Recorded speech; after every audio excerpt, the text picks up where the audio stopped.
Ave María Purísima, sin pecado concebida. Buenos días, hermanos. Estamos aquí ahora considerando las lecturas para el segundo domingo de Cuaresma.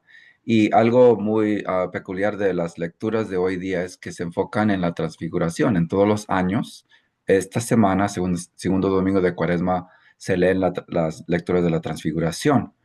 Y yo cuando estaba más joven yo pensaba que esto se me hacía muy extraño. ¿Por qué? Porque pensaba, pues, ¿para qué enfocarse en algo tan lleno de gloria cuando el tiempo de Cuaresma es un tiempo en cuando nos enfocamos en la conversión, en el seguimiento de Cristo en la cruz? ¿Y por qué tener un momento de enfocarnos en la transfiguración? Y eso es lo que vamos a considerar. ¿Qué es lo que la iglesia quiere hacer al presentarnos este conjunto de lecturas durante nuestro caminar con Cristo en el tiempo de Cuaresma?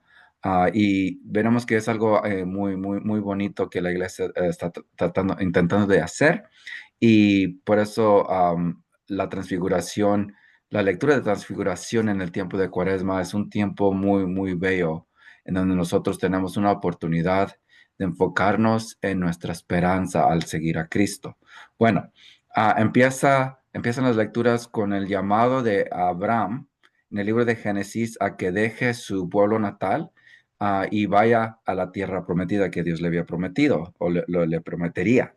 Y esto ocurre en el capítulo 12 del libro de Génesis. Ya aún no se le ha llamado, no se le ha cambiado el nombre a Abraham, simplemente es Abraham. Le dice, deja tu país. Y yo, al considerar la comunidad hispana, que hay muchos aquí en Estados Unidos que han dejado su país natal para ir a otro país, muchas veces en busca de una mejor vida, pero de cierta manera, hermanos, si estás tú en un país que no es tu país natal, es porque Dios te llamó ahí por medio de la- las, los la situación de tu vida, la necesidad de tu vida, y la providencia de Dios está contigo. Te está acompañando aunque estés lejos de tu hogar. Pero vemos aquí que hay un riesgo. Abraham tiene que creerle a Dios, tiene que tener fe en Dios, que Él va a proveer cuando Él se vaya. Él no le dice dónde va a ser la tierra prometida al inicio, simplemente le dice, sígueme, y no le da más detalles, pero lo que sí le promete es que por medio de él, por medio de Abraham, todo el mundo será bendecido. Y el nombre de Abraham será un gran nombre. ¿Por qué? Porque él va a ser el mediador de una alianza por la cual todas las naciones o todo el mundo será bendecido. Y obviamente esa bendición nos llega por medio de Cristo. Y Mateo, quien va a ser el autor del Evangelio hoy día que vamos a leer. San Mateo nos dice al principio de su genealogía, en el capítulo número 1, que Jesucristo es el hijo de David y el hijo de Abraham. Y por esa razón, por él vienen todas las bendiciones que se le prometen a Abraham. Entonces, lo que Abraham va a hacer en la transfiguración, él va a hablar con Cristo, quien va a ser la mera bendición que se le promete a él en el capítulo 12 de Génesis. Siguiendo entonces con el Salmo, vemos aquí que dice el Salmo, sincera es la palabra del Señor. Porque Dios es sincero, porque su palabra es sincera, podemos confiar en Él. Es más, la palabra de Dios no es tanto las palabras de la Biblia, sino es la palabra encarnada, el verbo encarnado, es Jesucristo. Y por esa razón podemos confiar en Dios, porque no solamente nos da palabras, sino nos da su propio Hijo para comprobar que sí podemos confiar en Él. Y por eso este salmo alaba la fe de Abraham por el hecho de creer en la palabra o lo que le había dicho Dios. Y por eso dice ahí, la palabra es del Señor, es sincera y todas sus acciones son leales. Podemos confiar en Él, podemos fiarnos de Él, podemos arriesgar todo, nuestra vida, nuestro ser, nuestra dignidad, todo lo que tenemos lo podemos confiar en Él. ¿Por qué? Porque todos lo hemos recibido de Él y Él es fiel a sus promesas. Siguiendo entonces con la segunda lectura, vemos aquí que San Pablo le está escribiendo a Timoteo en su segunda carta a Timoteo. Y lo que tenemos que saber de esta carta es que Pablo la está escribiendo al fin de su vida. Vemos en el libro de Hechos que San Pablo estaba sujeto en Roma, pero era como un arresto en casa. Simplemente no podía salir de la casa y había gente que podía venir a visitarlo. Estaba preso, pero no era una cárcel, digamos, como muy, muy severa. Y en el capítulo 2 versículo 9 de la segunda carta a Timoteo, dice San Pablo que él está encadenado. Entonces vemos aquí que hay otro tiempo encarcelado, que es un poco más severo, y muchos piensan que esta segunda carta de Timoteo está escrita en una segunda instancia de prisión en Roma, y que esta segunda instancia de prisión fue la que sucedió inmediatamente antes de su martirio, ahí por el año 64, 67. Entonces aquí él está solo y le escribe a Timoteo, que lo considera como un hijo espiritual, y le dice, comparte conmigo los sufrimientos por la predicación del evangelio. Muchos santos han dicho que el seguir a Cristo en la manera más perfecta, en la manera más sublime, es el llegar al punto de ser mártir para dar testimonio a Él. Hermanos, si seguimos a Cristo, si predicamos el Evangelio con nuestra manera de vivir, con nuestra manera de hablar, seremos perseguidos en una manera u otra. Y hay que alegrarnos al compartir los sufrimientos de predicar el Evangelio. ¿Por qué? Porque nos asemejamos a Cristo. Y esto es lo que le está diciendo Pablo a Timoteo al fin de su vida, para que Timoteo no tenga temor y predique el evangelio en tiempos buenos, en tiempos malos, cuando la gente lo crea, cuando la gente no lo crea. Y esto es un gran regalo que hemos recibido de Dios nuestro Salvador.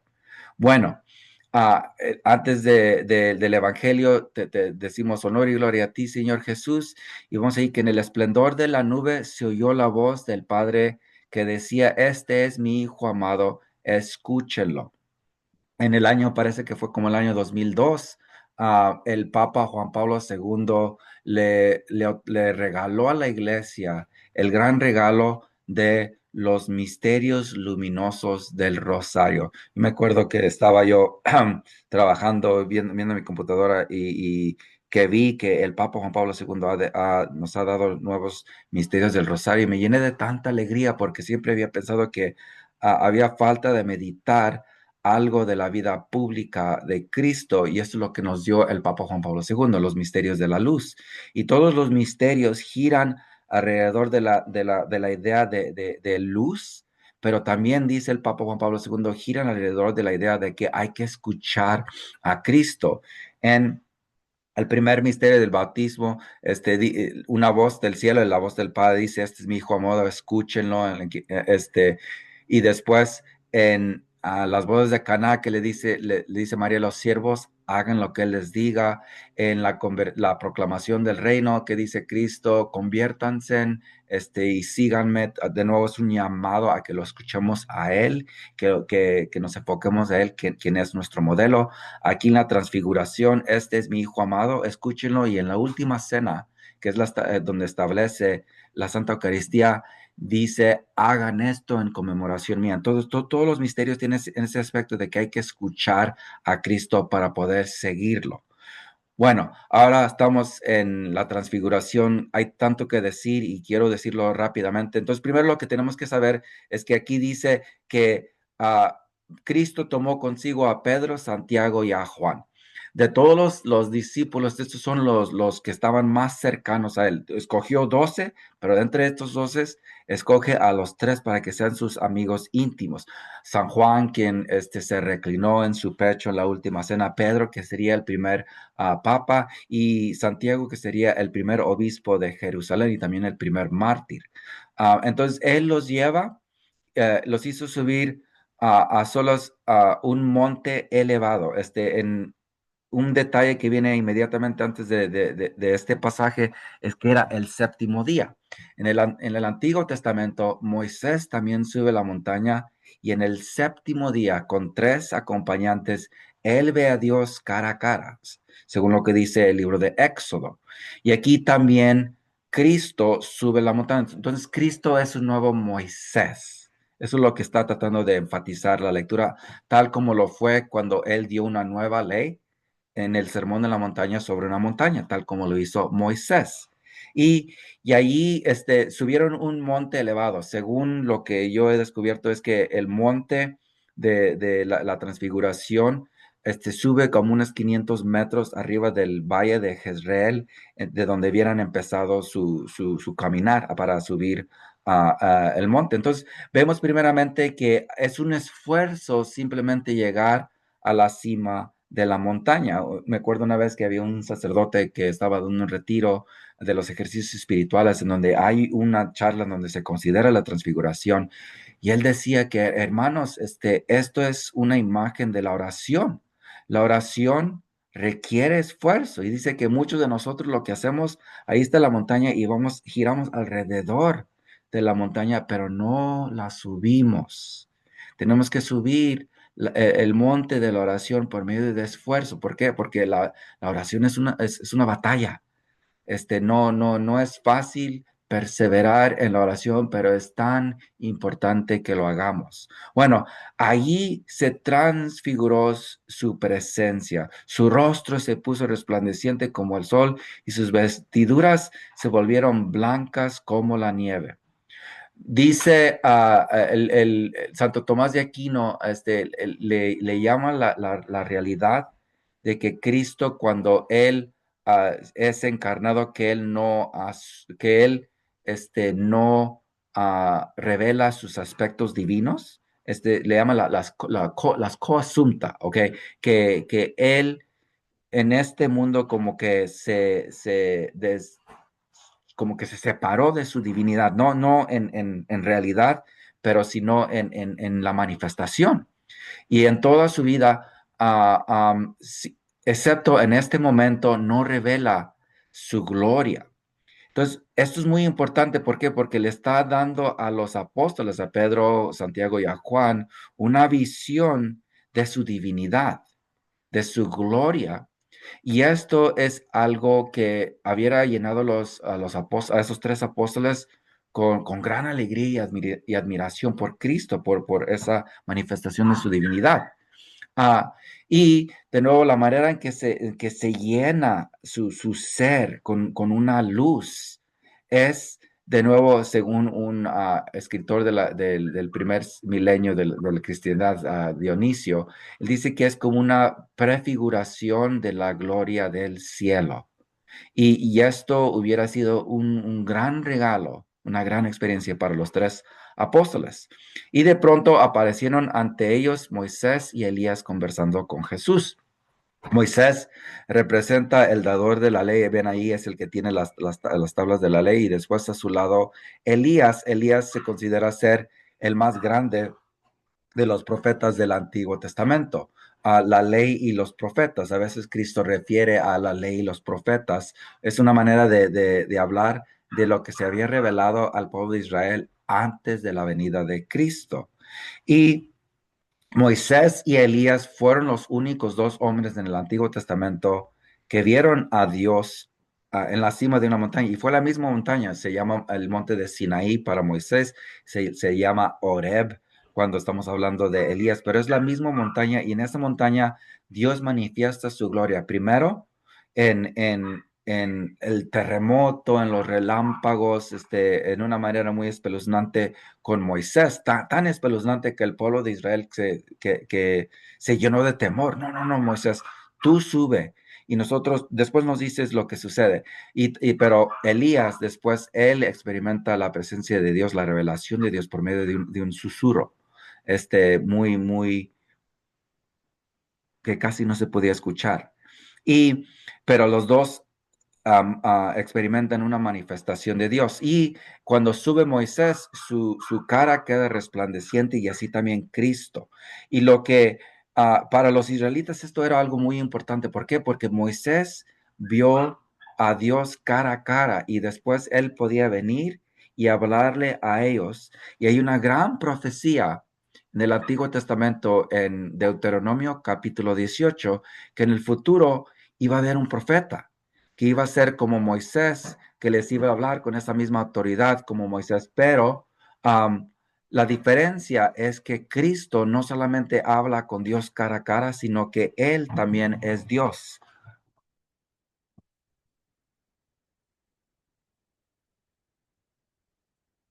Un momento.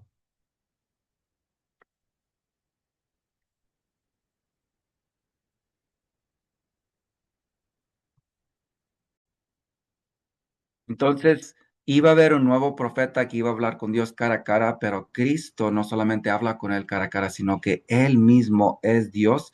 Y eso es algo que no esperaban los israelitas, que la promesa de Dios iba a cumplir de una manera tan increíble. Y por eso este misterio de luz, según el Papa Juan Pablo II, es el misterio por excelencia de todos los misterios. En este misterio, cuando yo estoy rezando el rosario, a mí me gusta pedir por las hermanas religiosas que son hermanas contemplativas. Hay unas hermanas que hacen trabajos apostólicos como las misioneras de caridad, las dominicas, las franciscanas, pero después hay otras hermanas que viven enclaustradas dentro de un convento donde ellas viven constantemente orando y pidiéndole al Señor por las necesidades del mundo y las necesidades de la iglesia. Y son muy importantes estas hermanas contemplativas. En el Nuevo Testamento vemos un ejemplo de esto con la profetisa Ana, quien tomó a Cristo después de que Simeón había dicho, esta es la salvación de Israel. Y nosotros tenemos que rezar para que haya más vocaciones a la vida contemplativa. Tenemos que rezar por estas hermanas, porque en verdad estas hermanas sostienen la iglesia por medio de sus oraciones. Son tan pequeñas, tan humildes, pero su obra es tan enorme. Y cuando yo rezo este rosario, que es en verdad como un ícono de la vida contemplativa, yo rezo por esas hermanas. Entonces vemos ahí que después Pedro le dijo a Jesús, oh Señor, qué bueno sería quedarnos aquí. Si quieres, haremos aquí tres chozas, una para ti, otra para Moisés y otra para Elías. Entonces vemos aquí que a San Pedro de veras le gusta lo que está sucediendo aquí. ¿Por qué? Porque esto es como una experiencia mística y por esa razón quiere alargar la experiencia y por eso le pide a Cristo que hagan unas chozas. Y pues sí, es muy bonito el tener esas experiencias místicas. Yo me acuerdo, estaba hablando yo con un sacerdote muy santo y él decía, estaba como lamentando y dice, el mundo, ¿qué sabe el mundo? Hay gente que dice, hay gente que piensa que, oh no, lo más placentero en esta vida son las drogas, son el sexo, son los placeres, el tener mucho dinero, pero qué tontería, esa gente no sabe nada. La experiencia más placentera en este mundo es tener un encuentro místico con Cristo en la oración. Ahora, hermanos, muchos de nosotros en toda nuestra vida nunca tendremos una experiencia, un encuentro místico con el Señor, pero así podemos tener un encuentro verdadero cada vez que rezamos. Y me dijo un sacerdote que al considerar esta lectura dice que cuando tú estés rezando, no simplemente digas oraciones, no simplemente hables con Cristo cara a cara, lo que de veras tienes que desear es poder tocarlo, es poder sostenerlo así, como si lo tuvieras ahí abrazado, así tan cercano. Así es como deberías tratar de rezar en tu oración. Y para eso se necesita silencio, para eso se necesita que nuestra alma esté llena de recogimiento, no alterada, porque constantemente estamos rezando y enfocándonos en lo que tenemos que hacer, pero no, enfoquémonos solamente en Cristo. ¿Para qué? Para que lo toquemos, para que Él nos abrace de manera verdadera por medio de nuestra oración. Y esa clase de oración es la que de veras nos cambia. Siguiendo con la lectura, vemos que después que está, de que Pedro le habló a Jesús, vino una nube luminosa que los cubrió. Y esta nube es la nube de la gloria de Dios, lo que en el Antiguo Testamento le llaman el Shekinah. ¿Ok? la nube de gloria y que es también una referencia al Espíritu Santo. Entonces tenemos el Padre que habla por medio de su voz, el Hijo y la nube es el Espíritu Santo. Es una manifestación de la Trinidad. Y se escuchó la voz del Padre que dijo, este es mi Hijo muy amado en quien tengo puestas mis complacencias. Escúchenlo. Escúchenlo. Hermanos, tenemos que escuchar a Cristo, pero la primera parte de lo que dice el Padre es algo que el Padre dice de mí. Yo soy hijo de Dios, tú eres hija de Dios, príncipe o princesa del universo. Él tiene sus complacencias puestas en ti. Para Dios, tú le eres una gran alegría. Entonces, mediten eso, acuérdense, hermanos, que por tan molidos que estén por la vida, por tan deprimidos que se sientan de ustedes mismos, tú sigues siendo una gran alegría por Dios. ¿Por qué? Porque Él es su Padre y un padre siempre se alegra con sus hijos. No, a veces no en su comportamiento, pero en su ser, en su existencia. Pero hay que escuchar a Cristo, hay que escucharlo por medio de su palabra. Así es como nosotros podemos escuchar su voz para saber cómo cambiar nuestras vidas constantemente y seguirlo más cercanamente. Y al oír esto, los discípulos se cayeron en el rostro llenos de temor. En el Antiguo Testamento, cuando Dios aparece, lo que se llama una teofanía, una manifestación de Dios, la respuesta más común es que los seres humanos caigan al suelo llenos de temor. Esto lo veremos incluso en el libro del Apocalipsis. ¿Por qué? Porque la presencia de Dios, su santidad es tan santa que nosotros por ser pecadores nos llenamos de temor ante su santidad. Por eso un pecador que no haya completamente purificadose del pecado en esta vida va corriendo hacia el purgatorio cuando muere, y el pecador que muere con pecado mortal va corriendo hacia el infierno. ¿Por qué? Porque sería peor estar ante la presencia de Dios cuando tengo yo el más mínimo pecado. Bueno, se levantaron llenos de temor, pero estaban llenos de temor, pero Cristo se les acerca y los tocó. ¿Ven ahí? Los tocó. Le dice, levántense y no teman. Y alzaron los ojos y no vieron a nadie más que a Jesús. Ahí está la meta de la oración, ver a Jesús, tocar a Jesús, para que yo cambie. ¿Y por qué darnos la transfiguración en la segunda semana de la Cuaresma? ¿Por qué? Porque la iglesia quiere darnos como una prueba, que quiere que nosotros saboreemos algo de la gloria de Cristo antes de caminar con Él en su pasión y después poder estar listos para su resurrección. ¿Por qué? Porque de todos los apóstoles que estaban ahí con él cuando entró al jardín de Getsemaní, llevó a tres consigo para que pueda rezar dentro en la oración en el huerto. ¿Ok? ¿Y quiénes fueron esos tres? Fueron Santiago, Pedro y Juan. Entonces, los tres discípulos que vieron la gloria de Cristo lo pueden ver en su sufrimiento. Y según una beata que tuvo visiones, dijo, Santa Catalina Emmerich dijo que si ellos tres no hubieran visto su gloria, no pudieran haber aguantado verlo en su pasión. Entonces, hermanos, en los caminos de la vida, que en nuestros sufrimientos hay que enfocarnos en la gloria que nos es prometida. Hay que enfocarnos en nuestro Salvador que resucitó de entre los muertos para que nos llene de esperanza, especialmente en los tiempos cuando estemos tan abrumidos por los pesares de nuestra vida. Y por eso dice a sus apóstoles, no le cuenten a nadie. ¿Por qué? Porque no van a entender ellos. ¿Por qué? Porque ellos no me vieron a mí en la gloria, pero ustedes sí. Ellos tendrán que verme resucitado para poder entender lo que yo hice aquí. Por esa razón, les dice que no compartan esta noticia, y así está preparando a sus discípulos más íntimos para que puedan experimentar y caminar con Él durante el tiempo de su pasión. En nombre del Padre y del Hijo y del Espíritu Santo. Amén.